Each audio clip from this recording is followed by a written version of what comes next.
We'll have the latest on a deadly officer-involved shooting in Harlan County. And Vice President Kamala Harris is calling for an immediate ceasefire in Gaza. Plus, our next rain chance is knocking on the door, timing out those showers as Mountain News First at 4 continues. Mountain News First at 4 continues. Kentucky State Police is investigating an officer-involved shooting in Harlan County over the weekend. WYMT's Chandler Wilcox is there with what we know. Police say the shooting happened here in the Tetersville community. Police say the incident was at a home on Ohio Street Saturday night. It is KSP's standard operating procedure not to release specific details until witnesses have been interviewed. The Harlan County coroner pronounced Lance Wayne Bryson dead inside the home. No other injuries were reported. In Harlan County, Chandler Wilcox, WYMT Mountain News. Chandler, thank you. It's not known what led to the shooting. We now know the name of an eastern Kentucky patient who died in an ambulance crash in Clark County. That happened on the Mountain Parkway yesterday. Police believe the ambulance hit a guardrail and flipped. The patient inside died. The Clark County coroner identified that person as 66-year-old Deborah Akers from Elkhorn City in Pike County. An EMT who was a passenger is in critical condition. The driver was not seriously hurt.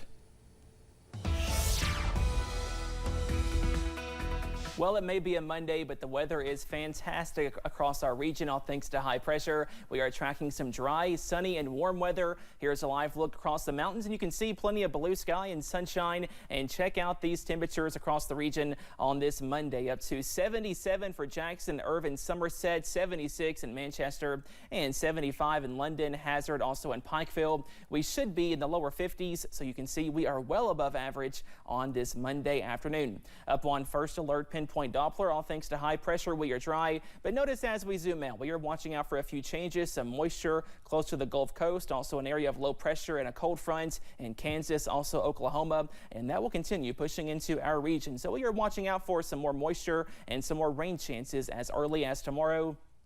As a more unsettled weather pattern is on the way for the first full week of March. Showers are likely at times on Tuesday, Wednesday. No severe weather, no heavy rainfall, no 24/7 washout, but we will see a few showers at times. A little bit of a break for the first half of your Thursday, and then more rain chances by Friday also to kick off this weekend. Also tracking some cooler conditions by Sunday and Monday. More details on this busy forecast coming up in just a little bit.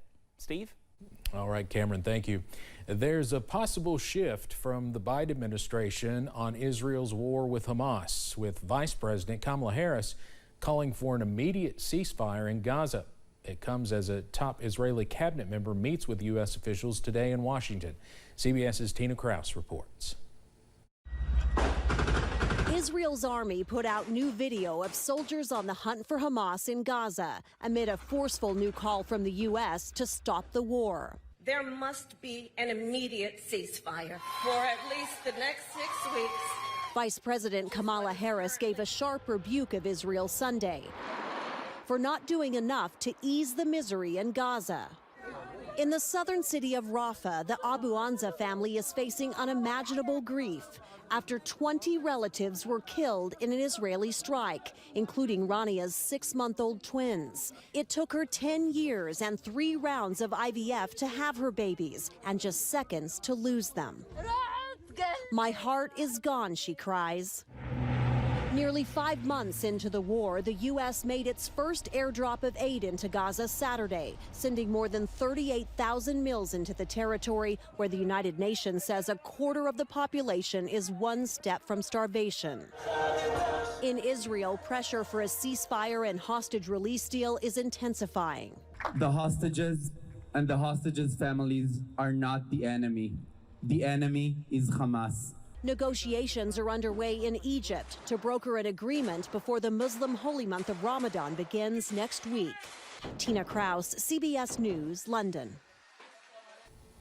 A U.S. official tells CBS News there is a deal on the table for a 6-week ceasefire that would see the most vulnerable hostages released, but Hamas has not agreed to it yet. Massachusetts Air National Guard member Jack Teixeira has pleaded guilty in federal court to leaking highly classified military documents about Russia's war in Ukraine and other national security secrets. The plea by the 22-year-old comes nearly a year after he was arrested in the most consequential national security leak in years. The plea agreement says prosecutors plan to seek nearly 17 years in prison for him. As we inch closer to warmer days, one Floyd County mission is springing into action in Wheelwright. WYMT's Buddy Forbes was there for the first day of the mission's 2024 giveaways. Big Creek Missions is hoping to make a big difference, kicking off a season of sharing here in the Wheelwright community. The mission, which is a branch of the Leslie County organization, opened its Wheelwright campus today with an outside giveaway, offering clothes and lunch to anyone in need, signaling the start of its outreach season. Weekly giveaways are now on the calendar every Monday as the organization prepares for a busy summer of giving and guiding, which includes bringing outside volunteers into the area to help give back to the community. Free clothes, free lunches, food pantry, that sort of thing. And then we also do a children's ministry program in the summertime, and then we do construction ministry. Basically, we do free repairs and wheelchair ramps, things like that, especially for seniors and elderly and disabled in our community. Those involved say it is all about reaching out to a community in need and letting them know help is here. In Floyd County, Buddy Forbes, WYMT Mountain News. The Robertsons say they have seen a true need in the area during the last several years serving in the office, and they hope more people will take advantage of the mission. We'll have more on that coming up at 6. A $93 million renovation project is underway at Keeneland in Lexington. With the spring meet just about 1 month away, we wanted to check in to see how work was going. Kelsey Soto takes us to the construction site to see what fans can expect. Helmets for the jockeys and hard hats for the contractors. We've removed what was our administrative office structure right here to make way for the larger facility. Kara Heisenbuttel says there's a noticeable absence as you tour the grounds of Keeneland. Construction work began at the beginning of the year, paving way for new seating, more dining and viewing, plus a visitor center. Keeneland always tries to strike the perfect balance between preserving racing's rich history and providing that experience that fans are used to, but also being innovative and making changes along the way. In these renderings, you can see the 3-level building will connect the south gate to the saddling stalls. The expansion means more people can enjoy race days.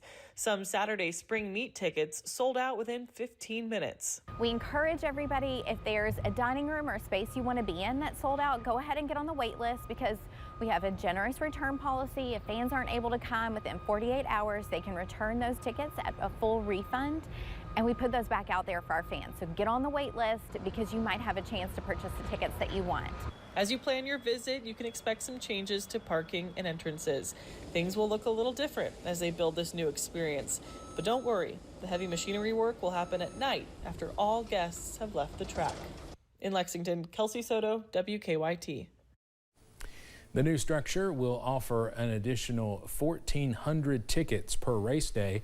They hope to have the project finished by August of 2025, just in time for the fall meet that year. Coming up on First at 4, we'll take a look at the weekend box office numbers, including how a movie based on a true story in Kentucky is doing. Plus, we are dry and warm this evening, but that next rainmaker is not far away. Those details after this break.